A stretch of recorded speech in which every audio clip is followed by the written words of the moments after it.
Hi loves, it's me Vines Vlogs. For today's video, this is regarding paano mag-edit ng YouTube videos gamit ang CapCut na video editor na application. Okay, so i-search nyo lang ang CapCut sa Google Play Store and install, open natin siya. So madali lang siya gamitin guys, no? Mas maganda mag-edit din dito sa CapCut. Okay, so click natin tong new project. Ayan.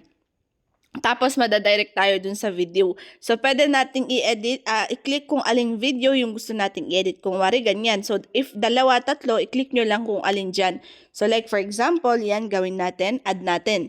So, yan yung size niya. So, i-mute ko lang lahat para hindi marinig yung sasabihin dito sa video, yung sinasabi sa video. And of course, kapag YouTube, kailangan natin iset yung aspect ratio niya. So, yun yung number 1, no?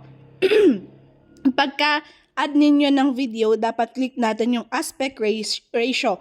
Meron makikita nyo dito yung logo ng YouTube. So actually, dalawa yan. So pwedeng square yung size ng video or pwedeng ganyan talaga siya na landscape siya.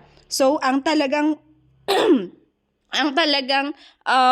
size ng YouTube is ito, yung landscape, yung 16 by 9. Pwede rin 4 by 3. So, nasa sayo na yan kung alin dyan gagamitin mo. So, try natin itong 16 by 9. Okay? So, ganyan. And then, kung ano man yung gusto nyong ilagay sa video, kung gusto nyong lagyan ng words, ayan, pwede tong i-click natin yung add text. Ayan. Text and then add text natin.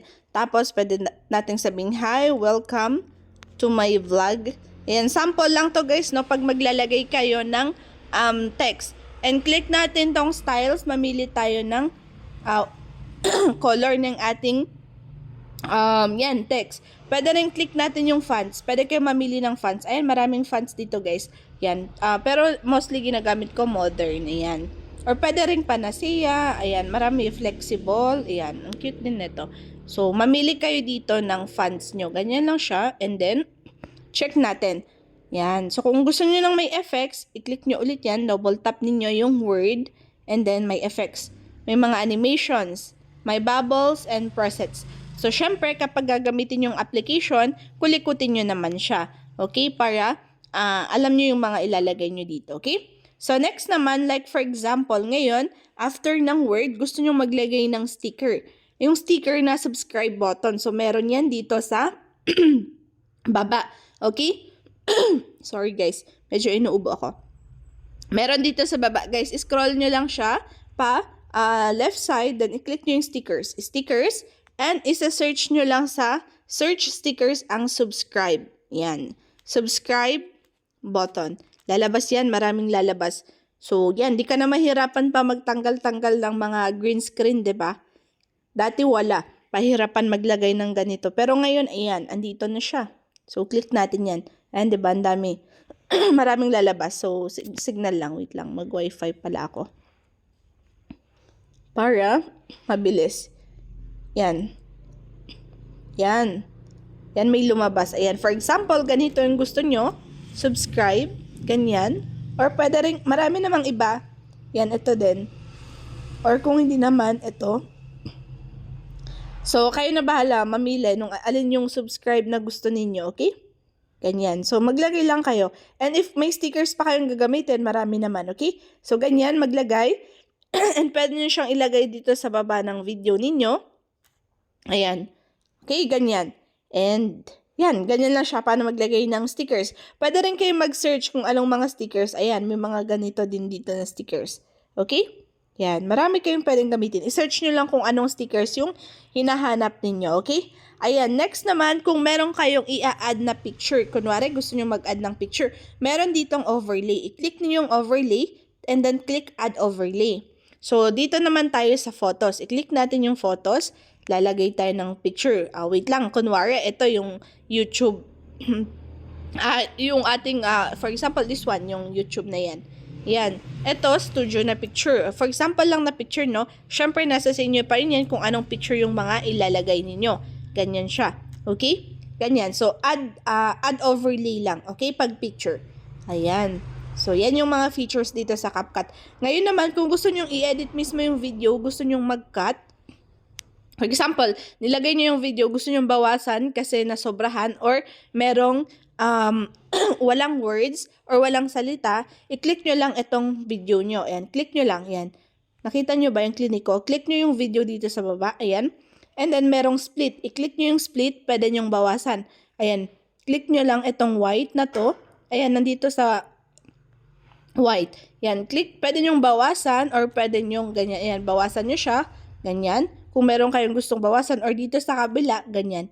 Okay? I-click nyo lang yung split. Meron ding speed. Kung gusto nyo i-speed yung video, pwede rin. Ayan. Ganyan siya. Ayan. Kung gusto nyo mag-speed ng video. Okay? Yung magpabilis. Okay. After that, meron ding animation. So, may animation din siya kung paano yung video. Ayan. Kayo na mag-set. Ayan. Pero kulikutin nyo yung application, guys, no? Effects, delete, and then yan, enhance. Hindi ko masyadong ginagamit yung mga yan.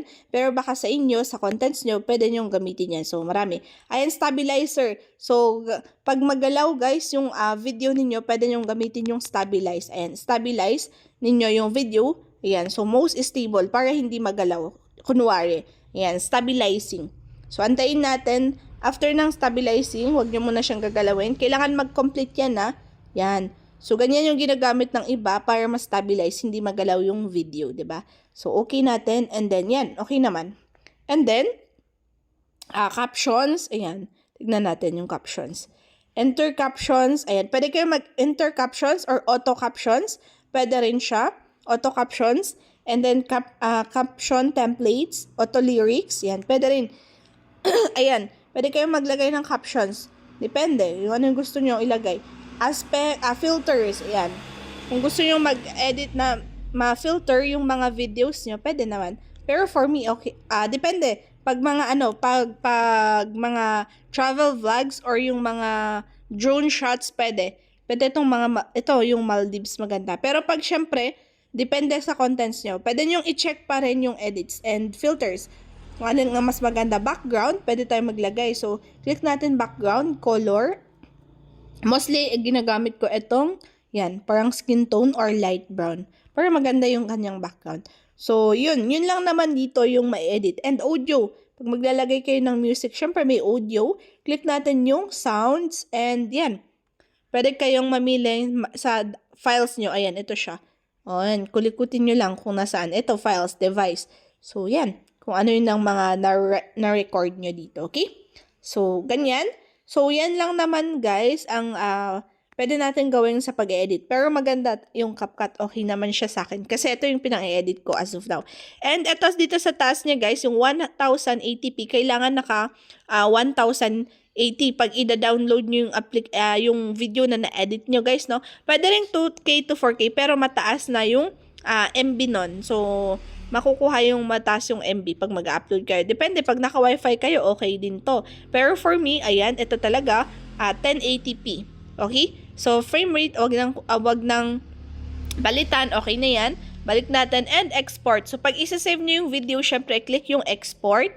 Ayan. Antayin nyo, wag nyo i-close, guys, yung screen, wag nyo iiwanan to. Antayin nyo mag 100% to bago nyo siya i-upload sa YouTube ninyo, okay? So, ganun lang dito sa pag-i-edit sa CapCut. So, i-cancel ko siya kasi hindi ko siya isa-save. Sample lang na ginawa ko sa inyo para makita nyo kung paano gamitin si CapCut. Okay? Ayan. So, kung may mga comments, mag-comment kayo dyan sa comment section natin. Try nating sagutin yan. And more tutorials para sa description box ko. Okay? So, thank you so much for watching.